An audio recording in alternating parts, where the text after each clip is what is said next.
आजकल इंडिया से बाहर पैसे भेजना कितना आम हो गया है ना? कभी बच्चों की पढ़ाई के लिए, कभी किसी इन्वेस्टमेंट के लिए, तो कभी परिवार की मदद के लिए। लेकिन क्या हम सब इसके पीछे के नियमों को ठीक से जानते हैं? तो चलिए आज इन्हीं नियमों की परतें खोलते हैं एक-एक करके। $2.5 लाख, ये नंबर आपने जरूर सुना होगा जब भी इंडिया से बाहर पैसे भेजने की बात होती है। अक्सर लोग यही मानकर चलते हैं कि बस यही लिमिट है, एक साल में इससे ज्यादा नहीं भेज सकते। ये एक जरूरी लिमिट है, पर कहानी में एक ट्विस्ट है। तो असल सवाल यही है, क्या ये $2.5 लाख वाली लिमिट सब पर लागू होती है? और इसका सीधा सा जवाब है नहीं, बिल्कुल नहीं। ये नियम इस बात पर डिपेंड करता है कि पैसा भेज कौन रहा है, कोई ऐसा जो इंडिया में रहता है या फिर कोई एनआरआई। और बस यहीं से सारी चीजें बदल जाती हैं। अच्छा तो चलिए इसे एक-एक करके समझते हैं। सबसे पहले बात करते हैं रेजिडेंट इंडियंस की। मतलब वो लोग जो भारत में ही रहते हैं। उनके लिए जो रूल्स का सेट है, उसका एक ऑफिशियल नाम है लिबरलाइज्ड रेमिटेंस स्कीम। शॉर्ट में कहें तो एलआरएस। तो ये एलआरएस है क्या चीज़? देखिए, ये आरबीआई और फीमा का बनाया हुआ एक सिस्टम है। बड़ा सिंपल है। इसके हिसाब से इंडिया में रहने वाला कोई भी व्यक्ति एक फाइनेंशियल ईयर यानी अप्रैल से लेकर अगले साल मार्च तक $2.5 लाख तक बाहर भेज सकता है। अच्छा, तो सवाल ये है कि ये पैसा किस किस काम के लिए भेज सकते हैं? लिस्ट काफ़ी लंबी है।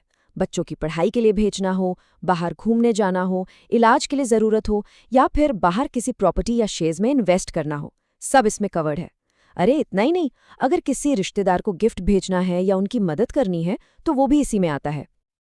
अब यहाँ दो बातें हैं जो बहुत बहुत ज़रूरी हैं, इन्हें ध्यान से समझिए। पहली बात, अगर किसी को $2.5 लाख से ज़्यादा भेजना है तो उसके लिए आरबीआई से स्पेशल परमिशन लेनी पड़ेगी। और दूसरी, जो शायद सबसे ज़रूरी बात है, पैन कार्ड।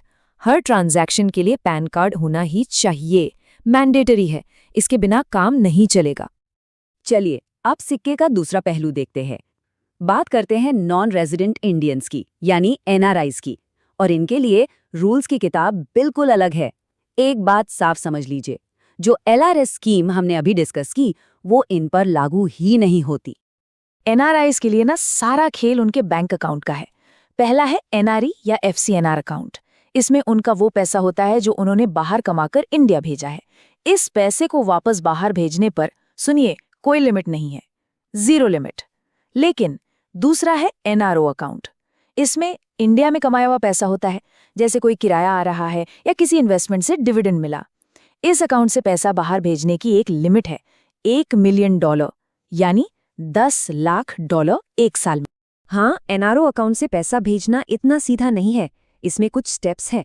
स्टेप 1, जो भी इंडियन इनकम है उस पर जो भी टैक्स बनता है पहले वो चुकाना होगा।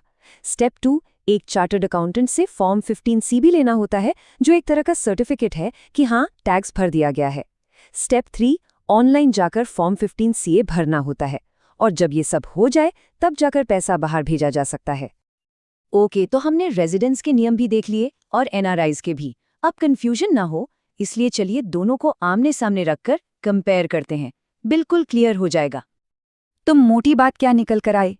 देखिए, रेजिडेंट इंडियंस के लिए है एलआरएस स्कीम, लिमिट $2.5 लाख। और सबसे ज़रूरी क्या है? Pan card. दूसरी तरफ है एनआरआईज। इनके लिए कोई एक स्कीम नहीं, बल्कि अकाउंट के हिसाब से नियम है। एनआरए अकाउंट से भेजो तो कोई लिमिट नहीं, लेकिन अगर एनआरओ अकाउंट से भेजा तो लिमिट है $10 लाख की, और उसके लिए टैक्स का सर्टिफिकेट भी चाहिए। अब सवाल उठता है कि इन सब नियमों की इतनी डिटेल में जाने की ज़रूरत क्या है? इसकी वजह बहुत बड़ी है। असल में 3 बड़ी वजह हैं जो सीधे सीधे हमारी फाइनेंशियल हेल्थ और सेफ्टी से जुड़ी हैं। सबसे पहली और सबसे सीधी वजह, कानून के चक्कर से बचना। अगर इन लिमिट्स को अनदेखा किया गया तो ये फीमा यानी फॉरेन एक्सचेंज मैनेजमेंट एक्ट का उल्लंघन माना जाएगा और इस पे बहुत भारी पेनल्टी लग सकती है। तो सीधी सी बात है, जानकारी ही बचाव है। दूसरी वजह है सुकून।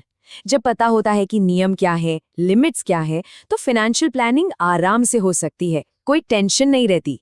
बच्चों की फीस भेजनी हो या कोई अच्छा इन्वेस्टमेंट का मौका दिखे, बिना किसी झिझक के पूरे कॉन्फिडेंस के साथ फैसला लिया जा सकता है। और तीसरी वजह खास तौर पर एनआरआईज के लिए बहुत काम की है, वो है डबल टैक्स से बचना। अगर सही प्रोसेस फॉलो किया जाए और DTAA मतलब डबल टैक्सेशन अवॉइडेंस एग्रीमेंट का इस्तेमाल किया जाए तो ये पक्का किया जा सकता है कि एक ही इनकम पर दो बार टैक्स ना देना पड़े। तो इन सब बातों का निचोड़ क्या है? देखिए, निचोड़ बस इतना सा है कि अगर आपके पास सही जानकारी है और सही पेपर्स हैं तो इंडिया से बाहर पैसा भेजना कोई रॉकेट साइंस नहीं है। ये एक बिल्कुल सीधी साधी और लीगल प्रोसेस है। बस जानकारी होना ही सबसे ज़रूरी है।